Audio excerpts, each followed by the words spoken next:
Listening to podcasts tends to be a very passive activity.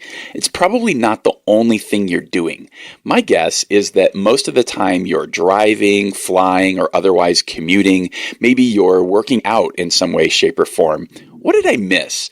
When do you listen to podcasts? If you click over to dailysales.tips/134, you can even post a picture of yourself listening to the show in the comments.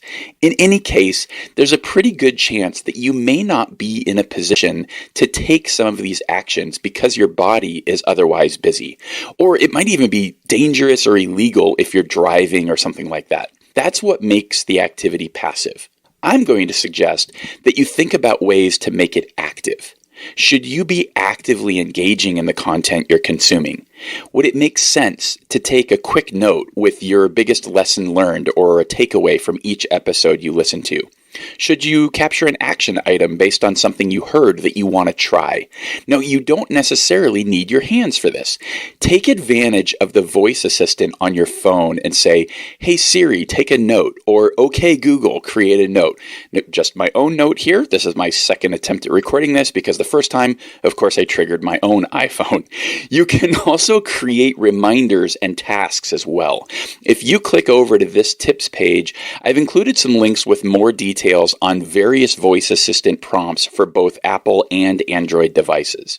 The other thing you can do that a surprisingly small percentage do is to reach out to the guests and the hosts of the podcasts you listen to. If you got something out of an episode or are otherwise interested in someone you just listened to, reach out to them. You've got one of the greatest opening lines ready to go. You just have to say, "Hey, I heard you on the Daily Sales Tips podcast and would love to connect," or ask a question to go deeper into the topic. Whatever. I'd be willing to bet you'll get a response more than half the time. I have a few regular listeners who are masters of this. I'm talking about you, Kevin Pickett, David Sidhang, and Jack Wilson. They will regularly reach out to people that I've interviewed. I know Kevin will sometimes set up short conversations, and I believe Davidson has even brought a few of them together in person in New York City.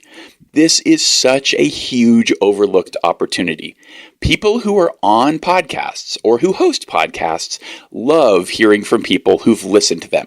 They want to know what you thought and what you found most valuable or interesting so they can double down on what resonates most in their next interview. Based on my experience over the last couple of years of hosting these podcasts, it's probably just 1 to 2% of listeners who ever take this kind of action. So don't think, "Oh my gosh, they're being overwhelmed. Everybody must be reaching out to them." It's just not true. Now, this is also true for authors and other creators as well. Anybody who's putting content out there wants to hear what people think. So reach out, connect, start conversations, write reviews. Don't be passive like everybody else. Actively engage, and you'll be amazed at what happens.